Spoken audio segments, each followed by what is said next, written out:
మొన్న క్రిస్మస్ రోజున వైఎస్ షర్మిల గారు లోకేష్కి క్రిస్మస్ గిఫ్ట్ పంపిస్తే అది పెద్ద సెన్సేషన్ అయిపోయింది. ఎందుకంటే కనీసం తన సొంత అన్న జగన్మోహన్ రెడ్డికి ట్విట్టర్లో కూడా విషెస్ చెప్పని షర్మిల గారు లోకేష్కి క్రిస్మస్ కానుక పంపడం అనేది ఏపీ రాజకీయాల్లో నాట్ ఓన్లీ ఏపీ తెలుగు ప్రజలందరినీ కొంత షాకింగ్కి గురి చేసింది. దానికి మళ్ళీ లోకేష్ గారు రిప్లై ఇవ్వడం, థ్యాంక్స్ చెప్తూ ఇదంతా ఒక 2-3 రోజులు పెద్ద చర్చ నడిచింది. గతంలో చాలా రకాల ఆరోపణలు, ప్రతి ఆరోపణలు, విమర్శలు, ప్రతి విమర్శలు ఇంకేవేవో ఉన్నా కూడా ఆమె ఆ గిఫ్ట్ పంపడం అనేది పెద్ద సెన్సేషన్ అయింది. అయితే ఇప్పుడు ఇంకో పెద్ద సెన్సేషన్ ఏపీ పాలిటిక్స్లో షర్మిల గారు చుట్టూ తిరుగుతోంది రాజకీయం. అదేంటి అంటే ఏకంగా ఆవిడ ఇప్పుడు ఆంధ్రప్రదేశ్ కాంగ్రెస్ పార్టీ అధ్యక్షురాలుగా ఛార్జ్ తీసుకోబోతున్నారు అనేది లేటెస్ట్ న్యూస్. దానికి సంబంధించి రేపు ఎల్లుండి కాంగ్రెస్ పార్టీ అత్యున్నత సమావేశాలు నాగ్పూర్లో జరగబోతున్నాయి. ఇందాకనే ఈరోజు ఈవినింగ్ అంతా గంట క్రితమే ఏపీ కాంగ్రెస్ బాధ్యులందరూ బయలుదేరి వెళ్లారు, ఫ్లైట్లో నాగ్పూర్ వెళ్లారు. అక్కడ చర్చలు జరగబోతున్నారు, జరిపి షర్మిల గారి విషయంలో క్లారిటీ ఇవ్వబోతున్నారు అనేది ఒక వార్త. ఆల్రెడీ సంప్రదింపులు అయిపోయినాయి. షర్మిల గారు ఆంధ్రప్రదేశ్ కాంగ్రెస్ పార్టీకి అధ్యక్షురాలుగా బాధ్యతలు తీసుకోబోతున్నారు త్వరలో అంటే డేసే, ఎక్కువ టైం కూడా లేదు కాబట్టి.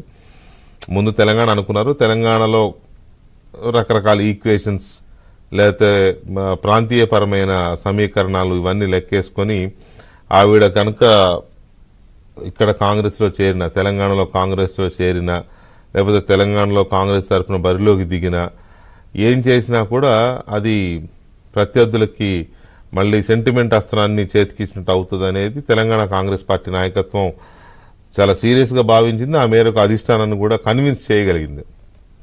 అధిష్టానం కూడా కన్విన్స్ అయ్యింది. ఆ మేరకు కన్విన్స్ అయ్యి షర్మిల గారిని ఒప్పించినట్టున్నారు. తొందరపడకండి అని ఆవిడ కూడా ఒప్పుకున్నట్టే ఉన్నారు. మద్దతు ప్రకటించి సైడ్ అయిపోయారు. సో ఇప్పుడు లేటెస్ట్ బ్రేకింగ్స్ ఏంటంటే ఆమె కాంగ్రెస్ పార్టీ ఆంధ్రప్రదేశ్ శాఖకి ఇన్ఛార్జిగా ఉంటున్నారని. అది వేరే విషయం, ఉండొచ్చు ఉండకపోవచ్చు. కానీ ఏం చేయబోతున్నారు? ఆంధ్రప్రదేశ్ కాంగ్రెస్ పార్టీ ఇన్ఛార్జిగా ఉండడం అంటే జగన్మోహన్ రెడ్డితో డైరెక్ట్ ఢీ అనడమే. ఇంకా ఒకవైపు టీడీపీ, జనసేన, అయితే గీత బీజేపీ కూడా వాళ్ళతో కలిసి జగన్మోహన్ రెడ్డి ప్రభుత్వంతో జగన్మోహన్ రెడ్డితో ఢీ అంటున్నారు. అదేదో అది క్రిస్టలైజ్ అయిపోయింది ఆల్రెడీ. ఇప్పుడు ఈవిడ కాంగ్రెస్ పార్టీ అధ్యక్షురాలైతే ఒకవైపు, రెండో వైపు ఇండియా కూటమి ఏపీలో కూడా కలిసి పనిచేయాలనేది ఇవాళ మధ్యాహ్నం వచ్చిన ఇంకొక బ్రేకింగ్. దాని మీద కూడా చర్చలు జరుగుతున్నాయి. ఇండియా కూటమి అంటే లెఫ్ట్ పార్టీస్ కూడా కలుస్తాయని, అంటే కాంగ్రెస్ లెఫ్ట్ పార్టీస్ కలిసి రేపు రాబోయే ఎన్నికల్లో ఏపీలో కాస్త బలమైన ప్రభావం చూపాలనే ఎత్తుగడల్లో ఇవి ఉన్నాయి. చాలా మంది అనేది ఏంటంటే డెఫినెట్ గా ఏపీలో కనుక షర్మిల గారు పగ్గాలు చేపడితే దీని ఇంపాక్ట్ డెఫినెట్ గా ఉంటుంది. ఇంతకు ముందున్న వైఎస్ అభిమానులు కానీ పార్టీలోనే కాదు ప్రజలు కూడా చాలా మంది వైఎస్ రాజశేఖర రెడ్డి గారి అభిమానులు, తర్వాత జగన్మోహన్ రెడ్డి గారితో విసిగిపోయిన వాళ్ళు, ఎవరికి చెప్పుకోలేక ఇదవుతున్న వాళ్ళు, ఇలాంటి వాళ్ళందరూ, ఎందుకంటే ఇప్పుడు తెలుగుదేశంను జనసేన ఆల్మోస్ట్ క్రౌడ్ అయిపోతున్నాయి, అక్కడికి చాలా మంది వెళ్ళిపోతున్నారు. కాబట్టి ఈవిడ ఒక పెద్ద స్కోప్ అవుతారు, పెద్ద హోప్ అవుతారు. పొలిటికల్ అన్ఎంప్లాయ్మెంట్ కి ఈవిడ ఒక పెద్ద హోప్ అవుతారనే చర్చలు ఏవో జరుగుతున్నాయి. ఎంతవరకు అవుతారో తెలియదు కానీ మొత్తం అయితే ఆ ఇంపాక్ట్ ఉంటుంది. అయితే దీని మీద నిజంగానే ఎలాంటి చర్చలు జరుగుతున్నాయి, షర్మిల గారి వ్యూస్ ఏంటి, కాంగ్రెస్ పార్టీ ఏ మేరకు దీన్ని ఇంప్లిమెంట్ చేయబోతోంది అనేది ఇప్పుడు కీలకమైన చర్చ రాజకీయాలు జరుగుతుంది.